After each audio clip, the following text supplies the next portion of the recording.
Ternyata isnad ini adalah hasil merampok dari isnad asli dalam kitab Tadhkiratul Huffaz. Ini tulisan Kiai Haji Imaduddin Tuhfatul Huffaz. Sebetulnya kitabnya itu judulnya Tadhkiratul Huffaz, sahabat ya, karya Adz-Dzahabi. Nama yang benar dari perawi itu adalah Abul Qasim At-Tabrani, bukan Abul Qasim An-Nafat. Jadi gini sahabat ya, ini sahabat perlu tahu. Dalam pembahasan saya di dalam video yang berjudul Isnad Tandingan untuk Ghusl Mail Abbas, itu saya belum berani menyimpulkan apa-apa sahabat. Karena saya masih memiliki sebuah dugaan bahwa nama-nama rawi hadis yang telah dispil oleh Ghusl Mail mungkin memang memiliki eksistensi yang nyata dalam dunia periwayatan hadis. Tapi itu masih dugaan sahabat. Akan tetapi Kiai Haji Imaduddin tidak segan-segan. Beliau langsung menyatakan sebuah kesimpulan bahwa manuskrip Ghusl Mail itu halu dan isnadnya palsu. Nah, inilah yang kemudian menjadi perbedaan ya antara saya dengan Kiai Haji Imaduddin dalam konteks isnad Ghusl Mail. Karena dari awal saya membuat video itu memang berangkat dari rasa penasaran saya atas tulisan Kiai Haji Imaduddin yang berjudul manuskrip halu dan isnad palsu. Maka saya jadi berpikir, ini kok bisa ya Kiai Haji Imaduddin menyimpulkan seperti itu. Makanya saya menyandingkan isnad temuan Ghusl Mail Abbas dan isnad yang ada di dalam kitab Tadhkiratul Huffaz karya Imam Adz-Dzahabi, agar kita itu tidak bermudah-mudah ya dalam menyalahkan satu sama lain. Jangankan diriku, semut pun kan marah bila terlalu sakit begini.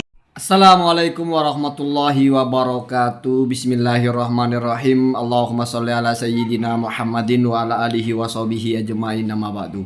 Jalanallahu ayyakum min ahli khair wa sa'ada fid dini wad dunya wal akhirah, wa aslahallahu umural mu'minin wal mu'minat wal muslimin wal muslimat fi sairil alam, khususatan fi Palestin. Amin Allahumma amin. Saya sedikit kecewa dengan tulisan Kiai Haji Imaduddin yang baru saja diposting oleh Santri Gunung, Gus Kiai Santri Gunung.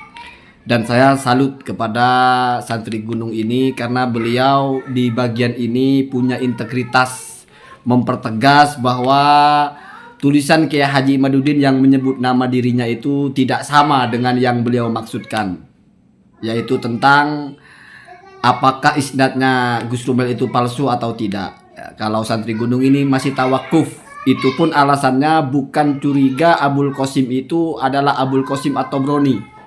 Kenapa? Karena seperti yang sudah saya bilang, tidak mungkin Santri Gunung itu curiga itu dua orang yang sama, karena Abul Abbas tidak mungkin bertemu dengan Abul Qasim At-Tabrani. Abul Qasim At-Tabrani wafat tahun 360, Abul Abbas lahirnya baru tahun 393. Ini kita sepakat ya. Cuma memang Santri Gunung ini belum tahu memastikan apakah Abul Qasim An-Nafat ini bertemu dengan Abul Abbas ya. Jadi sama sekali, apalagi Gusani Uyi, sama sekali tidak dalam rangka membuktikan bahwa sanadnya atau isnadnya Ghusl Mail itu palsu ya. Sementara kalau Kiai Haji Imaduddin itu seolah-olah dianggap bahwa isnadnya Ghusl Mail itu merubah nama, yang aslinya Abul Qasim At-Tabrani diganti menjadi Abul Qasim An-Nafat. Nah, itu keliru ya, keliru fatal ya. Saya kira kalau Kiai Haji Imaduddin mengikuti secara seksama mungkin tidak berpikir seperti itu ya. Kemudian, apakah benar Abul Qasim An-Nafat ini seorang perawi hadis? Apakah dia itu punya sanad? Ada satu kitab, Al-Arba'una Haditsan min Arba'ina Syaikhon. Jadi Syekh Yasin Al-Faddani, Musnidud Dunya, seorang musnid, seorang yang sudah diakui pakar di dalam bidang hadis, itu menuliskan ya, ittiba kepada Imam Nawawi ya, menuliskan 40 hadis dari 40 jalur ya, dari 40 jalur syekh ya, yang bersambung kepada dirinya, sehingga bahasanya mesti haddatsani ya.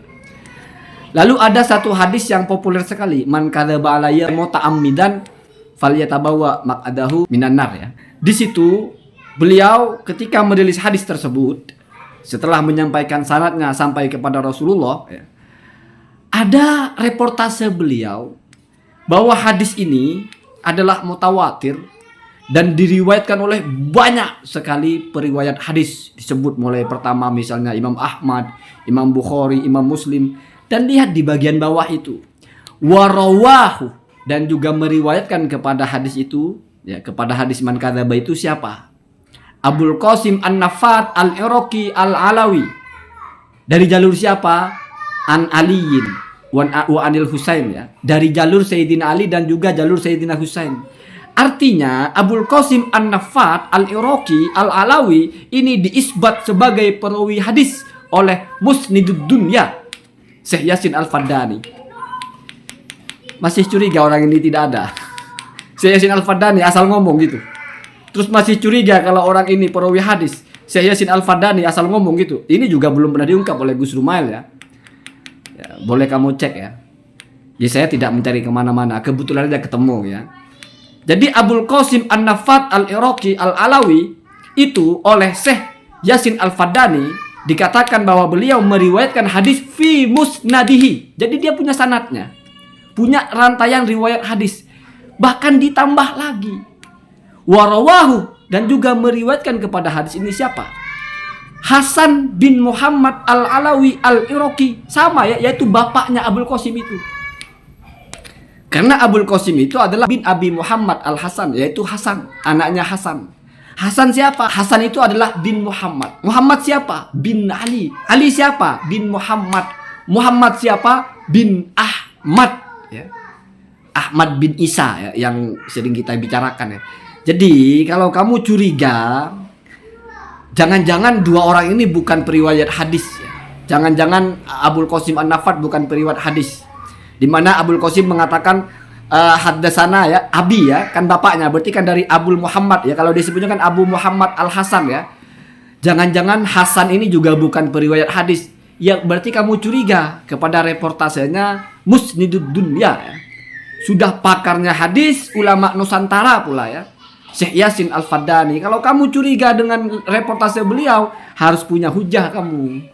Jangan karena kebetulan sepakat terus semua orang kamu curigai berbohong gitu ya. Jadi kalau hanya untuk mengokohkan bahwa Abul Qasim An-Nafat itu benar-benar seorang periwayat hadis dan ayahnya juga seorang periwayat hadis, bagaimana bisa berani Syekh Yasin Al-Fadani ini mengatakan bahwa hadis itu diriwayatkan oleh Abul Qasim, bahkan juga diriwayatkan oleh Hasan? Ini cara kita berpikir secara terbuka. Apakah kita bisa mentelaah? Ya kalau kamu tidak mampu, cukup trust kepada ulama. Apalagi sudah sesuai bidangnya. Syekh Yasin Al-Fadani itu Musnidud Dunya. Aneh ya kalau ada orang tidak percaya dengan reportase beliau. Apakah beliau mungkin salah? Mungkin, tetapi kemungkinan salahnya itu, kalau kamu mau nyatakan itu salah, kamu harus punya bukti. Jangan buktinya tebak-tebakan. Ini saya belum tahu begini, jangan-jangan tidak ada. Jangan-jangan ya. Orang yang sudah pakar di bidangnya sudah mengisbat, terus kamu bilang jangan-jangan dengan prasangka karena kamu belum tahu. Itu ya. Jadi sekali lagi, Gus Sani Uye juga Gus Santri Gunung tidak pernah tegas mengatakan itu manuskrip palsu. Makanya mempertegaslah Santri Gunung itu ketika disebut namanya oleh Ki Haji Badudin bahwa berbeda. Tidak di posisi mengatakan itu palsu, itu halu. Dan bahkan tidak sedang mempertanyakan Abul Qasim An-Nafat. Ya wallahu alam, saya yakin juga Santri Gunung tidak mempertanyakan apakah itu ada atau tidak ada. Kenapa? Karena kalau masalah keberadaannya jelas ada. Semua kitab nasab menyebut ya, kitab nasab yang menyebut silsilahnya Ahmad mesti menyebut Abul Qasim itu. Tidak mungkin kan tidak ada. Ki Haji Madudin juga tidak mengatakan tidak ada orang itu ya.